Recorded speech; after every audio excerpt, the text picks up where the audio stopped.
بسم اللہ الرحمن الرحیم۔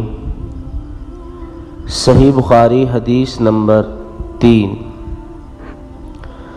نبی کریم صلی اللہ علیہ وسلم پر وحی کا ابتدائی دور پاکیزہ خوابوں سے شروع ہوا۔ آپ صلی اللہ علیہ وسلم خواب میں جو کچھ دیکھتے وہ صبح کی روشنی کی طرح سچا اور صحیح ثابت ہوتا۔ پھر من جانب قدرت آپ صلی اللہ علیہ وسلم تنہائی پسند ہو گئے اور آپ نے غار حرا میں خلوت نشینی اختیار فرمائی۔ کئی دن اور رات وہاں مسلسل عبادت اور یاد الہی ذکر و فکر میں مشغول رہتے۔ جب تک گھر آنے کو دل نہ چاہتا تو کھانے کی اشیاء ساتھ لیے وہاں رہتے۔ کھانا ختم ہونے پر ہی اہلیہ ام المومنین حضرت ختیجہ رضی اللہ تعالی عنہا کے پاس تشریف لاتے اور کچھ سامان ہمراہ لے کر پھر وہیں جا کر خلوت گزیں ہو جاتے۔ یہی طریقہ جاری رہا یہاں تک کہ آپ صلی اللہ علیہ وسلم پر اللہ کی طرف سے حق منکشف ہو گیا اور آپ صلی اللہ علیہ وسلم غار حرا میں ہی قیام پذیر تھے کہ اچانک حضرت جبرائیل علیہ السلام آپ کے پاس تشریف لائے اور کہنے لگے اے محمد پڑھو۔ آپ نے فرمایا میں پڑھنا نہیں جانتا۔ آپ وسلم فرماتے ہیں کہ فرشتے نے مجھے زور سے دبایا کہ میری طاقت جواب دے گئی، پھر مجھے چھوڑ کر کہا پڑھو۔ میں نے پھر وہی جواب دیا کہ پڑھا ہوا نہیں ہوں۔ اس فرشتے نے مجھے نہایت زور سے دبایا، مجھے سخت تکلیف محسوس ہوئی۔ پھر اس نے کہا پڑھ، میں نے کہا میں نہیں جانتا۔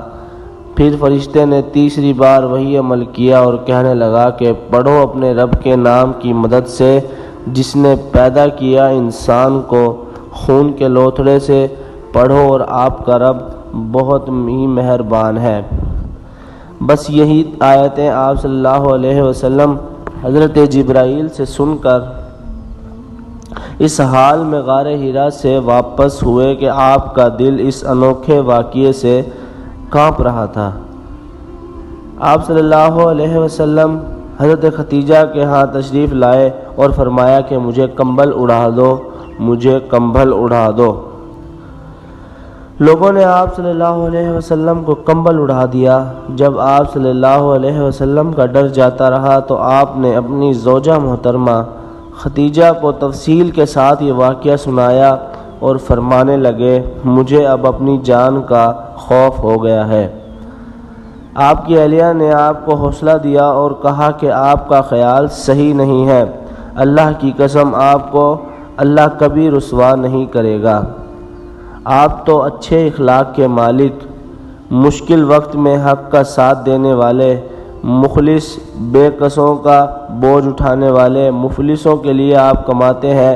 ایسے اوصاف والا انسان یوں بے وقت ذلت و خواری کی موت نہیں پا سکتا۔ پھر مزید تسلی کے لیے آپ ان کو اپنے چچا زاد بھائی ورقہ بن نوفل کے پاس لے گئیں جو کہ زمانہ جاہلیت میں نصرانی مذہب اختیار کر چکا تھا اور عبرانی زبان کے کاتب تھے۔ چنانچہ انجیل کو بھی حسب نشائے خداوندی عبرانی زبان میں لکھا کرتے تھے۔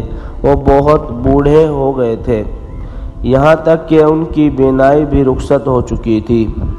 حضرت ختیجہ رضی اللہ تعالی عنہا نے ان کے سامنے آپ کے حالات بیان کیے اور کہا کہ اے چچا زاد بھائی، اپنے بھتیجے یعنی محمد صلی اللہ علیہ وسلم کی زبانی ذرا ان کی کیفیت سن لیجئے۔ وہ بولے کہ بھتیجے آپ نے جو کچھ دیکھا ہے اس کو تفصیل سے بتاؤ۔ چنانچہ آپ نے از اول تا آخر پورا واقعہ سنایا، جسے سن کر ورقہ بے اختیار ہو کر بول اٹھے یہ تو وہی ناموس یعنی معزز فرشتہ ہے جسے اللہ نے موسیٰ علیہ السلام پر وحی دے کر بھیجا۔ کاش میں آپ کے اس عہد نبوت کے شروع ہونے پر جوان عمر ہوتا، کاش میں اس وقت تک زندہ رہتا جب کہ آپ کی قوم آپ کو اس شہر سے نکال دے گی۔ رسول اللہ صلی اللہ علیہ وسلم نے یہ سن کر تعجب سے پوچھا کہ کیا وہ لوگ مجھ کو نکال دیں گے، حالانکہ میں تو ان میں صادق و امین کے نام سے مقبول ہوں۔ ورقہ بولا، ہاں یہ سب کچھ سچ ہے، مگر جو شخص آپ کی طرح امر حق یعنی حق کا حکم لے کر آیا، لوگ اس کے دشمن ہو گئے۔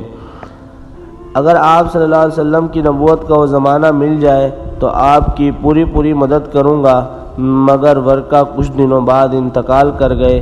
پھر کچھ عرصہ وحی کا سلسلہ بند رہا۔